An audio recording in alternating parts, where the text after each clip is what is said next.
Welcome to Citizen Arcane, where we discuss pretty much whatever is on my mind. I've noticed lately that I haven't been doing as much about books. And, last year, my normal pace of reading a book, which is about once a week, really fell apart. And I don't know if it's because my life has changed. For those of you who have followed this channel, you know that I've gone back and forth between Asia and Atlanta, and just time commitments and whatnot.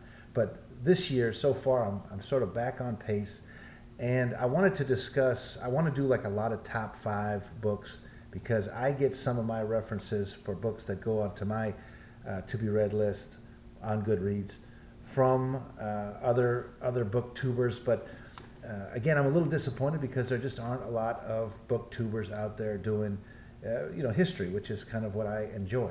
So I was going to do a top 5 of people who lost boats, but in the last few months I've finished 3 books about people who have lost boats, and eventually I will do a long one. But for today, I just wanted to talk about, I guess, from my least favorite to my most favorite. One of them, Bircher, My Story, is about the captain of the submarine, the Pueblo, that was taken and is still held by North Korea. There's North Korea has I'm fascinated by it, especially if you've seen my other videos about people who have defected to North Korea, including, I think it's Travis Rich, this young man that just recently ran across the border. But he's not the first. I mean, there's Joe Dresnok, there's a series of great articles and documentaries about him. One of them is called Crossing the Line. Robert Jenkins, I think his name is. He wrote a book called The Unlikely Communist or something. But just amazing stories, interesting stories. So I was expecting something really insightful from this Bircher book, this autobiographical account of him losing that ship. Unfortunately, he really does come off as a guy who's making excuses. So, as a commander, he did lose that ship. He was ultimately courts-martialed for it. I think he committed suicide, if I remember correctly, much later in life after spending a long time trying to clear his name. But when you read his account, which was put out for the public, he comes across as a guy who is elevating himself, making himself the hero of a story, and blaming things on his XO and whatnot. Anyway, I found that particularly interesting. I did really enjoy Collision with History: The Search for JFK's PT-109. Now, that is not intended to be a serious historical account of the incident that so affected his life.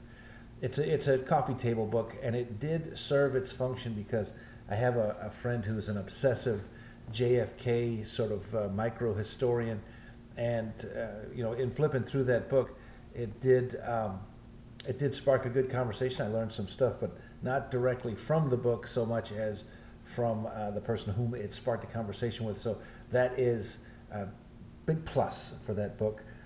And then Fatal Voyage, Captain Charles B. McVeigh and the sinking of the USS Indianapolis, which, I have to be honest with you, I did take notes on that book, but some of it kind of, I read in kind of a state where I wasn't, as honed in on it, because the USS Indianapolis is the one, as I understand it, that carried Fat Man and Little Boy, the 2 atomic bombs that were dropped on Nagasaki and Hiroshima, respectively.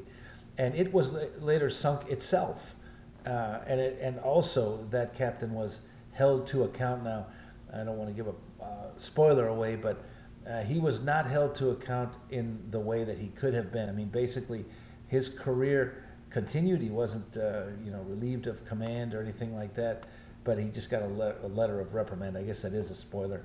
Anyway, it was a very enjoyable book. That one was, I think, a little bit more insightful about what actually happened. I mean, that's a big deal to lose a ship like the Pueblo or the Indianapolis. I guess the PT-109, I still don't fully understand. That was like a small strafing boat or something. Anyway, if anybody knows any other books about captains, especially American ship captains that have lost boats, I'd love to hear about it. Thank you very much and have a great day.